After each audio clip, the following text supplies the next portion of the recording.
যে হয়েছে এই পর্যন্ত অত্যন্ত সুন্দর। এইগুলি আমরা যেগুলি বিগত এই সময়ের কথা বললেন, আমরা কিন্তু প্রত্যেকেই এই বিষয়টাই চাই। কারণ দেখা যাচ্ছে এই প্রতিষ্ঠানরা যখন করেছেন অধ্যক্ষ মরহুম অধ্যক্ষ আবু ইউসুফ সাহেব, উনি মারা যাওয়ার পরে, যেভাবে মারা গেছেন, মারা যাওয়ার পরে অদ্যাবধি পর্যন্ত এই আমাদের মৌভূতি কলেজে কোনো একটা মৃত্যুবার্ষিকী অনুষ্ঠান হয় না। কিন্তু আমি কিন্তু করেছি যে উনি যেহেতু কষ্ট করে উনি যখন এই প্রতিষ্ঠান করছে, তারা কিন্তু কিছুই বুক করে যায় না। তাদের সাথে ওনার সাথে যারা সহযোগিতা করছে তারাও বুক করে যায়। অনেক কষ্টের বিনিময়ে এই প্রতিষ্ঠানটা দাঁড় করে গেছে। এবং এই শুধু দাঁড় করে যায় না, এখানে সরকারিভাবে শহীদ প্রেসিডেন্ট জিয়াউর রহমানের কিছু অর্থদানে একটা ভবনও হয়েছে। ওইটাই কিন্তু আমাদের এই কলেজের সবচেয়ে সুন্দর ভবনটা বর্তমানেও আছে। আমরা বিভিন্ন সময় কিছু রং করি, কিছু প্লাস্টার বিভিন্ন করে থাকি, কিন্তু এগুলি করতে যে আমরা অনেক বাধার সম্মুখীন হই। যেমন আমি যখন অধ্যক্ষের দায়িত্ব পাই, এই ইউসুফ স্যারের যে মরসিম স্যারের একটা গেট আছে, সেই গেটের মধ্যে লেখা ছিল 1973 সালের একটা এই গেটটা বন্ধ ছিল। কিন্তু আমি দায়িত্ব পাওয়ার পরেই আমি এই গেটটা খুলে দিই এবং রং করি। এই রং করার পরেই কিছু কুশক্তি মহল বিভিন্নভাবে আমাকে আঘাত করতে চেষ্টা করছে, কিন্তু যাই হোক আমরা গেট দেওয়া পারে নাই। তারপরে এখন এই যে জমিটা আমরা এই কলেজে আনছি, 1 একর 97% জমি সারা আনছেন।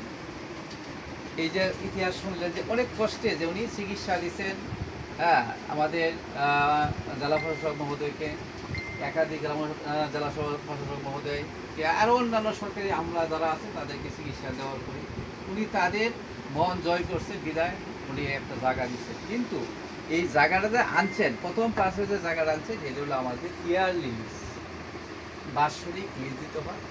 বিগত দিনে আমরা লিজ দিয়েছি, কিন্তু এখানে যে অনেকে ঘরের ভিতরে এই আমরা মানে ক্যাম্পাসের ভিতরে আগেও কিছু বাড়িঘর ছিল, এখনও আছে, কিন্তু বাড়িঘর থাকার পরে তাদের যে লিস্টটা ছিল, আগে তারা অল্প অল্প লিস্ট ছিল, এই 1-1.5% 2-4 জনের ছিল, ওই লিস্টটাও কিন্তু বাতিল করে ফেলছিল। বাতিল করে দিয়ে সমস্ত লিস্টটাই কলেজে দেওয়া হয়েছিল। কিন্তু এই বিগত সরকারের আমলে দেখা যাচ্ছে কি করছে, আস্তে আস্তে অনেকেই যে কুড়ে কেস করছে। আমরা কিন্তু বাধা দিচ্ছি যে কেন এটা কুড়ে কেস করছে, কুড়ে কেস নামের মতো করতেই তাদেরকে জমি দিয়ে দিচ্ছে, 6% লিজ, 4% লিজ, এইভাবে দিয়ে দিচ্ছে। এটা কিন্তু সম্পূর্ণ অন্যায়ভাবে দিচ্ছে।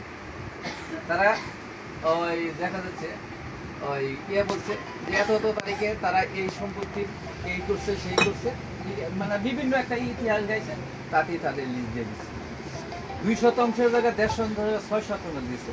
এখানে আরেকটা আছে 26% জায়গায় একটা কেস আছে, এটা কেস করছে একজন লিজির জামাতা, সে হাতে আত্মীয় হিসেবে আছে, সে মালিকানা দাবি করে 26% একটা কেস করছে। কেস করার পরে সে 1-2 বার রায় হয়েছে।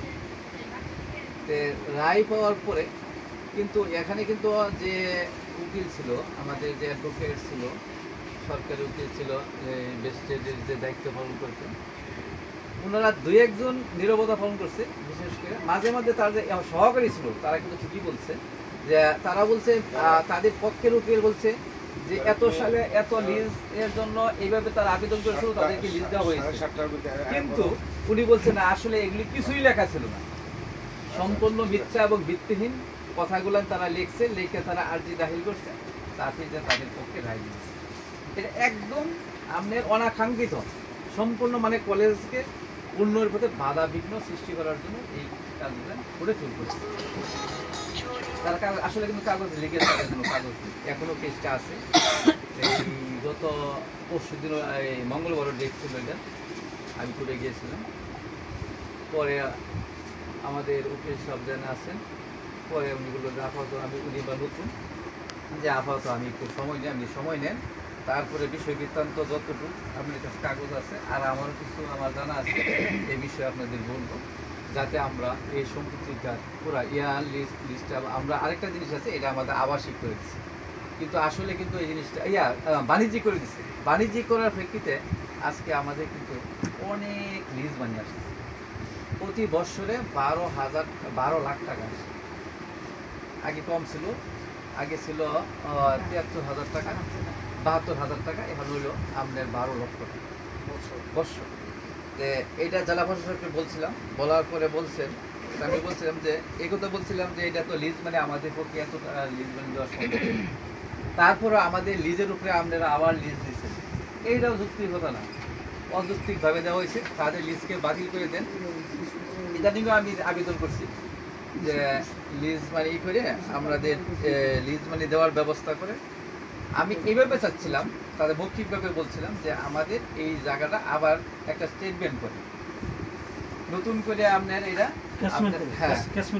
এটা ই করে এই আমরা মাইক্রো ডিমার্কেশন করে ওকে করে সব কিছু করে বাড়িঘর উঠাই দিয়ে আমাদের এই জায়গাটা দিয়ে আমাদের একটা নামে মাত্র, যেহেতু শিক্ষা প্রতিষ্ঠান, নামে মাত্র একটা টাকা ধরে আমাদের এটা লিজ মানির ব্যবস্থা করে এবং স্থায়ী ব্যবস্থা করে দেয়, যাতে করে আমরা এই প্রতিষ্ঠানটা উন্নয়ন পথে নিতে পারি। কারণ বিগত দিনে আমাদের বিভিন্নভাবে বাধা সৃষ্টি হয়েছে, এগুলি আমাদের ক্ষতিগ্রস্ত হচ্ছে, প্রতিষ্ঠান সামনের দিকে অগ্রসর নিতে পারছি না। বারবার যখন একটা কিছু করতে যায় তখনই বাধা। এরপরে এখনও যাই দেখবেন এই কলেজের ভিতরে আজকে এই সমস্যা সৃষ্টি করছে, কালকে এই সমস্যা করছে, কালকে চলে এটা দিতেছে, আমাদের নাইট গার্ড থাকা আছে, আবার সেও এটা হ্যাঁ বিভিন্নভাবে আমরা টর্চারিং করছি। তাই জন্য আমরা বলছি যে বলতে চাচ্ছি যে এগুলির জন্য একটু সহযোগিতা করবেন, যাতে আমরা প্রতিষ্ঠানরা একেবারে যেন এই বাংলাদেশে যতগুলো শিক্ষা প্রতিষ্ঠান আছে ওগুলির মধ্যে আমরা প্রথম শ্রেণীতে থাকতে পারি। এছাড়া এখনও আমরা ভালো আছে, আমাদের রেজাল্টও ভালো, সবই ভালো, মোটামুটি রেজাল্ট অন্য বাংলাদেশের মধ্যে 2-3-4টা কলেজের যেরকম রেজাল্ট আমাদের ওইরকম রেজাল্ট। আমাদের প্রতি বছর 2-4-5 জন 10 জন স্ট্যান্ড করেন, এই গত বছর 6 জন স্ট্যান্ড করছে, এই বছর আশা করি যে 2-4-5 জন প্রতি বছরে আসেই। আমাদের রেজাল্টের দিকে খুব খারাপ না, রেজাল্টে মানে অন্যান্য যে বড় বড় প্রতিষ্ঠান যেটা আছে তাদের সমসাময়িক। আর আরেকটা বিষয় যে এদিকে সহজে গেলে আমরা উন্নয়নের দাম করতে যাতে বুঝতে পারবো। আরেকটা বিষয় হচ্ছে যে আমাদের যে অধ্যক্ষ আবিসুর সাহেবের যে উনি যে প্রতিষ্ঠাতা ছিলেন, এটার বিষয়টা ছিল বিগত দিনে তারা একটা জিনিস, হ্যাঁ তারা বিগত দিনে তারা আমার আগে যারা দায়িত্বে ছিলেন সেই জিনিসটা করছিল, তারা একটা ভুল করেছিল। যে ভুলগুলো এটা কিন্তু স্বাস্থ্য মন্ত্রণালয়ের অধীনে, কিন্তু তারা করছে কি সেই স্বাস্থ্য মন্ত্রণালয়ের অধীনে আবেদনটা না দিয়ে দিয়েছে কি শিক্ষা মন্ত্রণালয়ের অধীনে, যার প্রেক্ষিতে এটা তাদের মনের ভেতরে একটা কুচিন্তা ছিল আমার ধারণা 100%, যার প্রেক্ষিতে এই ঘটনাটা ঘটাইছে। কিন্তু যেখানে যেটা দেওয়ার দরকার ওখানে না দিয়ে আরেক জায়গায় দিলে তো লাভ নাই। আমি যে এই জায়গা দিতাম নাও তো মনে থেকে একটা আত্মতৃপ্তি পাইতাম যে হ্যাঁ এই কারণে হয় নাই, কিন্তু তা করে না। তাই আমি বলবো আমার বক্তব্য দীর্ঘায়িত করব না, যে এই কাজগুলো যেন ওনার প্রতিষ্ঠাতা যেন আমরা এবার থাকি, কারণ আমরা এটা চাই। কারণ যার কারণে আজকে আমরা এই প্রতিষ্ঠানটা পেলাম, আমরা এখানে পড়াশোনা করলাম, আমরা আমার শিক্ষকতা করতেছি, আমাদের প্রজন্ম আবার আসতেছে, তারা আরও উন্নত এরকম থাকবে না, তো আরও আপগ্রেড হবে। কিন্তু সেই আপগ্রেডটা করতে যায় বিভিন্নভাবে জমি সংক্রান্ত বিষয়ে বিভিন্নভাবে আমরা কিন্তু খালি হুজট খাচ্ছি। কেন হুজট খাচ্ছি? ওই যে ইয়ারলি লিজ, সরকার লিজ একবার নিতে চাচ্ছে না, যার জন্য আমরা যেভাবে বাউন্ডারি করতে চাচ্ছি, বাউন্ডারি করতে গেলে বাউন্ডারি করতে পারতেছি না, বলা যাচ্ছে যে এটা বেস্টেড প্রপার্টি, এটা লিজ করা যাবে না, বাউন্ডারি করা যাবে না, বিল্ডিং করা যাবে না। অনেকবার আমি প্রস্তাব দিয়েছি যে আপনাদের কোনো কিছুই করতে হবে না, শুধু আমাদের সুযোগ দেন, আমরা কাজ দিয়ে করি। একজন একবার বলে এক জিনিস হিসাবে, আরেক জিনিস হিসাবে বলে যে না এটা বেশিরভাবে দেওয়া যাবে। এইভাবে আমাদের কিন্তু আমাদের প্রতিষ্ঠানটা উন্নয়নের দিকে আমরা অগ্রসর করতে পারতেছি। যাই আমরা সকলে সহযোগিতা কামনা করছি। আমরা সামনে যেহেতু আমাদের এখানে একজন আপনার প্রেসিডেন্ট শহীদ প্রেসিডেন্ট রহমান সাহেব, উনি আমাদের প্রতিষ্ঠানও করেছেন, প্রতিষ্ঠানের দানও করেছেন। ওনার দানই হল সর্বোচ্চ দান, এরকম দান কেউ আর করেও নাই। আর আমরা ভবিষ্যতে করবো কিনা জানি না, তবে আশা করি যে সামনে যারা আসতেছেন যদি আল্লাহ সহায়, যদি আমরা এটা পাই তাহলে প্রতিষ্ঠানরা উন্নয়নের দ্বার প্রান্তে পৌঁছাতে পারবো, এটা আমার বিশ্বাস। আমি আমার বক্তব্য দীর্ঘায়িত করবো না।